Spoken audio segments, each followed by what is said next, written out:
Selamat pagi anak-anak Ibu.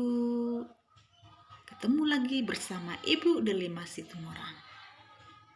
Hari ini kita masuk pembelajaran Bahasa Indonesia tema 3 subtema 4. Tapi sebelum belajar kita berdoa dulu ya anak-anak terkasih. Lipat tangannya, pejamkan matanya. Dalam nama Bapa, Putra, dan Roh Kudus. Selamat pagi Bapak, selamat pagi Yesus, selamat pagi Roh Kudus. Kami mengucapkan terima kasih Engkau masih memberikan kami nafas kehidupan sehingga kembali melakukan kegiatan pembelajaran kami secara online. Ya Bapak, dampingilah anak-anak kami yang ada di rumah dalam mengikuti pembelajaran online. Berilah mereka rahmat, kebijaksanaan, kecerdasan, agar dapat memahami setiap mata pelajaran atau materi yang disampaikan oleh gurunya. Ya Bapak, kami juga mendoakan orang tua kami, tambahkan rezeki mereka, selalu lindungi dan berikan kesehatan. Amin. Santa Melania, doakanlah kami. Amin. Dalam nama Bapa, Putra, dan Roh Kudus. Nah, anak-anak, di pembelajaran bahasa Indonesia ini, kita akan membahas tentang pemanasan global. Ya, pemanasan global disebut juga dengan global warming. Nah, yang dimaksud dengan pemanasan global adalah suatu proses meningkatnya suhu rata-rata atmosfer laut dan daratan bumi. Atmosfer itu anak-anak adalah lapisan udara yang menyelimuti permukaan bumi. Itu yang dimaksud dengan atmosfer. Jadi inilah yang dimaksud dengan pemanasan global. Pemanasan global terjadi jika suhu bumi meningkat. Jika suhu meningkat, apa yang terjadi? Akibatnya es wilayah kutub akan mencair. Kan ada kutub utara dan kutub selatan. Akan mencair dia. Hal ini menyebabkan permukaan air laut akan naik. Jika dibiarkan ya pemanasan global ini makin berpanjang, puluhan tahun akan mendatang, pulau-pulau di dunia akan tenggelam. Ya anak-anak, itu dia. Nah, selanjutnya anak-anak adalah tentang masih pemanasan global. Pemanasan global terjadi karena polusi udara tinggi. Bisa dari asap kendaraan, bermotor, dan asap pabrik. Ini menyebabkan pancaran sinar matahari tidak dapat keluar dari bumi. Akibatnya suhu bumi semakin panas.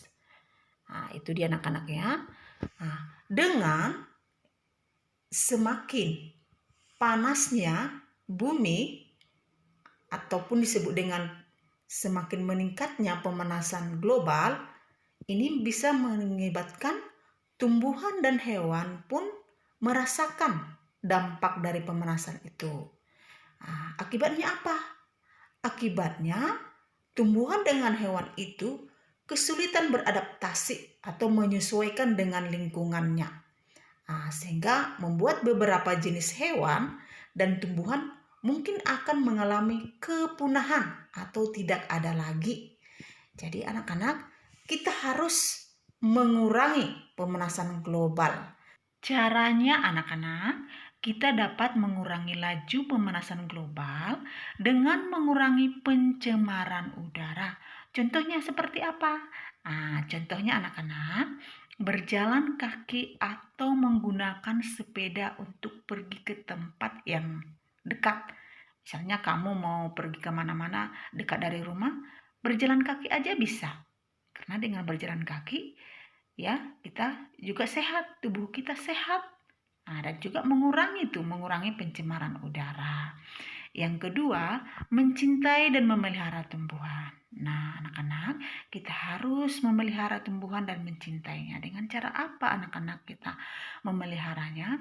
Nah, kita bisa dengan memelihara tumbuhan, dengan membersihkan, ya anak-anak, menyiram tanaman, ya anak-anak, memberi pupuk supaya subur. Karena tumbuhan dapat membantu makhluk hidup untuk bernapas, ya anak-anak. Yang ketiga, menghemat pemakaian listrik dan air. Nah, anak-anak, ini juga kita harus menghemat seperti listrik. Jika kamu ya berpergian, misalnya tidak ada orang di rumah, kamu bisa mematikan listriknya. Misalnya kamu mau tidur, ada juga anak-anak yang tidak suka hidup lampu, bisa kamu juga mematikan listrik atau lampunya. Nah, itu salah satu juga menghemat. Dan air juga, gunakanlah air yang secukupnya, tidak boros, misalnya nyuci piring, mandi, ya. Jangan berlebihan sampai penuh embernya bercurang. Kalau sudah penuh, dimatikan kerannya supaya tidak mengalir lagi airnya. Inilah anak-anak cara ya mengurangi ya pemanasan global. Oke anak-anak.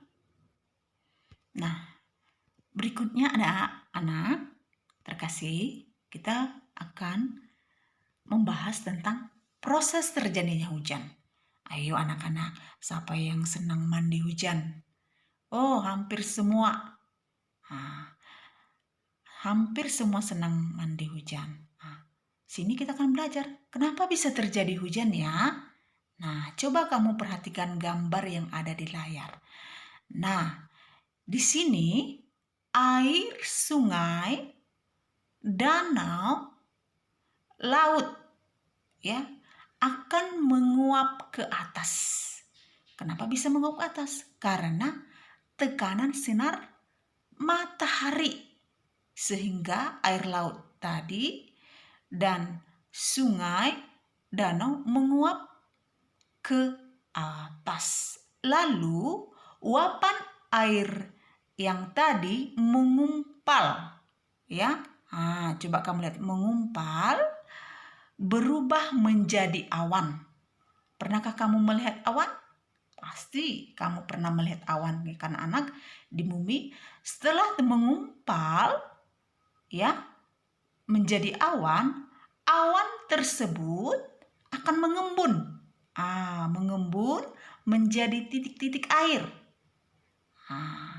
Dari mana tadi titik-titik air itu? Itu dari uapan air sungai, danau dan laut. Setelah menjadi titik-titik air tersebut turun ke bumi. Turun kembali lagi ke bumi, masuk lagi dia ke sungai, danau, dan laut, dan daratan. Itulah terjadinya hujan. Anak-anak, sudah mengerti? Nanti kamu di kelas tinggi akan lebih jelas tentang terjadinya proses hujan. Oke? Nah, selanjutnya adalah anak-anak, manfaat air hujan bagi makhluk hidup. Sekarang mau Ibu tanya dulu, apa itu makhluk hidup? Apa aja contohnya? Siapa yang tahu? Hampir semua tahu. Ya, makhluk hidup itu ada manusia, tumbuhan, dan hewan. Itu dia anak-anak ya, makhluk hidup. Jadi apa manfaat air hujan bagi makhluk hidup? Yang pertama, manusia dan hewan mendapat air untuk minum. Benar. Kalau tidak ada air hujan atau air, manusia tidak akan bisa hidup. Karena itu salah satu kebutuhan manusia. Dengan ada air, makhluk hidup bisa minum, mandi, memasak. Ya kan anak? Itu dia. Yang kedua adalah tumbuhan dapat tumbuh subur. Benar. Dengan adanya air hujan atau air, tumbuhan dapat tumbuh subur. Kalau tidak ada air, tumbuhan akan layu atau mati sehingga tidak bisa berkembang biak atau tumbuh dengan baik. Nah, yang ketiga, sebagai pembersih udara yang tercemar. Benar, dengan adanya air hujan, udara akan bersih. Yang tercemar atau yang kotor itu akan bersih dengan adanya air hujan. Nah, inilah dia anak-anak manfaat air hujan bagi makhluk hidup yang ada di muka bumi ini. Selanjutnya adalah anak-anak, kita akan belajar penggunaan tanda baca. Nah, tanda baca itu anak-anak ada titik, koma, tanda seru, tanda tanya, tanda kutip. Tapi kita bahas hanya dua dulu ya, tanda titik dan koma. Nah, anak-anak, penggunaan tanda baca titik digunakan untuk mengakhiri kalimat berita. Contohnya, ladang garam terbentang luas di pantai yang tidak memiliki banyak sungai. Lihat titiknya di akhir kalimat. Itu dia penggunaan tanda titik. Tapi anak-anak masih banyak sampai sekarang anak-anak kalau menulis di akhir kalimat tidak dibuat tanda titik. Ingat anak-anak, selalu buat tanda titik di akhir kalimat. Nah, jangan asal-asalan. Diperhatikan dalam menulis. Ya, banyak sampai sekarang. Makanya kadang ibu kalau meriksa ibu tanda titik. Itu ya anak-anak ya. Yang kedua, penggunaan tanda baca koma. Tanda koma dipakai untuk memisahkan unsur dalam suatu perincian. Contohnya, perhatikan. Bencana akibat pemanasan global antara lain banjir, badai, dan kekeringan tanda titik. Seperti ini cara penggunaan tanda koma dalam suatu kalimat. Sekali lagi, ibu katakan, setiap menulis kalimat selalu perhatikan tanda bacanya. Jadi menulis itu ada aturannya, bukan asal-asalan dalam menulis. Supaya terlihat rapi, indah, dan membacanya pun kita baik. Oke anak-anak? Anak-anak, sampai di sini dulu pembelajaran kita bahasa Indonesia. Jangan pernah bosan ya anak-anak mendengarkan setiap pesan ya gurumu terhadap anak-anak di rumah. Ya. Apalagi sekarang masa Covid, jika anak-anak berpergian dari rumah, selalu gunakan masker, cuci tangan supaya sehat selalu. Biar kita ketemu lagi di pembelajaran yang akan datang. Dan jangan melawan orang tua di rumah. Patuh. Ya. Buat selalu gembira, senang, ceria. Jangan bosan juga untuk belajar di rumah. Oke anak-anak? Dadah.